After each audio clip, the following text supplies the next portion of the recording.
Parenting എന്നത് തന്നെ കുട്ടികളെ കേൾക്കുക, മനസ്സിലാക്കുക, അവരുടെ കാര്യങ്ങൾ നോക്കുക, അവരെ പരിപാലിക്കുക തന്നെയാണ്. നല്ല പാരന്റിങ് അതല്ല. നല്ല parenting is being A best friend. അവരുടെ കാര്യങ്ങൾ നോക്കുന്നതിൽ കൂടുതൽ എഫേർട്ട് ഇടുക, എവിടെ പോയാൽ എൻ്റെ കുട്ടിയെ കൂട്ടുക, അതാണ് നല്ല പാരന്റിങ്. പാരന്റിങ് ഇറ്റ് സെൽഫ് അതൊരു ക്വാളിറ്റിയാണ്. അതിനെ നല്ലതാക്കുന്ന ഇപ്പം എൻ്റെ അച്ഛൻ എന്നെ എപ്പോഴും കേൾക്കാറുണ്ടെന്ന് പറയുമ്പോൾ, ഓ ഹീസ് എ നല്ല പാരൻറ്റ്. അല്ല, ഹീസ് എ പാരൻറ്റ്. അതുകൊണ്ട് അത് ചെയ്തേ പറ്റൂ. എൻ്റെ അച്ഛൻ എന്നെ കേട്ടേ പറ്റൂ. അല്ലാണ്ട് കേൾക്കുന്നതുകൊണ്ട് നല്ല പാരൻറ്റ് എന്നുള്ളൊരു സംഭവം അതിന് കൊടുക്കേണ്ട ആവശ്യമില്ല. ഇപ്പോൾ കുട്ടികൾ തിരിച്ച് മനസ്സിലാക്കണം. 40 വയസ്സായ ഒരാളെ 12 വയസ്സായ ഒരു കുട്ടി എങ്ങനെ മനസ്സിലാക്കും? ഇത്രയും എക്സ്പീരിയൻസുകളും കഴിഞ്ഞ് ജോലിയും കഴിഞ്ഞ് റിട്ടയർമെൻറ്റും ആയി കഴിയുമ്പോൾ ആൾക്കാർ എൻ്റെ കുട്ടി എന്നെ മനസ്സിലാക്കുന്നില്ല. How dare you ask that? കുട്ടികൾ 8, 10, 12 വയസ്സുള്ള കുട്ടികൾക്ക് എങ്ങനെ ആ ഒരു എക്സ്പീരിയൻസ് ഉണ്ടാവുക അച്ഛനെ അങ്ങോട്ട് മനസ്സിലാക്കാന്നുള്ളത്? അതുപോലെ തന്നെ നമ്മൾ നമ്മുടെ ബാല്യത്തിന്റെ അനുഭവങ്ങൾ വെച്ചുകൊണ്ട് ഈ കുട്ടികളുടെ ബാല്യത്തെ അളക്കാൻ പാടില്ല. നമ്മൾ ഇത്രയും നേരം സംസാരിച്ചുകൊണ്ടിരുന്നത് നമ്മൾ ഒരു കുട്ടീനെ ഫോക്കസ് ചെയ്തിട്ടാണ്.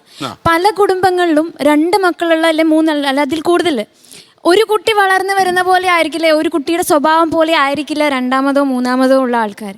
അപ്പം ആദ്യത്തെ കുട്ടി ചിലപ്പോൾ കുറച്ച് ബോൾഡായിരിക്കും, 2-മത്തെ കുട്ടി അത് തലതെറിച്ചത് അവൻ അങ്ങനെയാ ഇങ്ങനെയാ എന്ന് പറഞ്ഞു വിടുന്നവരും ഉണ്ടാവും. അപ്പം ഇത് പാരൻറ്റിങ് പഠിച്ചു വരുന്നത് തന്നെ അവരല്ലേ 2 പാരൻസ് പഠിച്ചു വരുന്നത് ആദ്യത്തെ കുട്ടീനെ അവർ എക്സ്പെരിമെൻ്റലാക്കി വെച്ചിട്ടാണ്. ആദ്യത്തെ കുട്ടിയിലാണ് അവർ പാരന്റിങ് പഠിക്കുന്നത്, 2-മത്തേലാണ് അവരത് റിസൾട്ട് പ്രൊഡ്യൂസ് ചെയ്യുന്നത്. അപ്പൊ അതെ, അപ്പോൾ ആദ്യത്തെ കുട്ടി അവർ ശരിക്കും വിക്ടിമാണ്. ഇപ്പൊ ഞാൻ എൽഡർ ആയിട്ടുള്ള ആളാണ്. അപ്പൊ ഞാൻ കുറച്ചും കൂടെ ഡിസിപ്ലിൻഡ് ആയിട്ട് എന്ന് അവര് വ്യാഖ്യാനിക്കുന്ന ആൾക്കാരാണ്.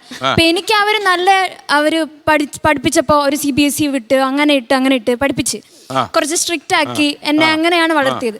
അനിയത്തിന്റെ കേസിൽ വരുമ്പോഴേക്കും ഷീസിന്റെ വേറെ ലോകത്താണ് അവള് എന്ത് കാണിച്ചാലും കംപ്ലീറ്റ്ലി ഫ്രീ.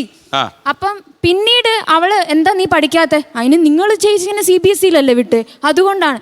അപ്പോൾ പാരൻസ് ചെയ്യുന്നതിന്റെ ഔട്ട്കംസ് ശരിക്കും കുട്ടികളിൽ റിഫ്ലക്ട് ചെയ്യുന്നത് സെക്കൻഡ് ചൈൽഡ് അവരെങ്ങനെയാ നോക്കിയാൽ മതി. അവരെങ്ങനെയാണോ അതുപോലെ ആയിരിക്കും പാരന്റ്സ് അവരെ ട്രീറ്റ് ചെയ്തിട്ടുണ്ടോ? ഒരുപാട് വേണം. നന്നായി, അങ്ങനെ തന്നെ വേണം. ലോകത്തെവിടെയായാലും ഏത് സമയത്തും 24 വാർത്തകളും ഓഗ്മെന്റഡ് റിയാലിറ്റി പാക്കേജുകളും എക്സ്പ്ലെയിനറുകളും വിശദമായി കാണാൻ ഞങ്ങളുടെ YouTube ചാനൽ നിങ്ങൾക്ക് സബ്സ്ക്രൈബ് ചെയ്യാം.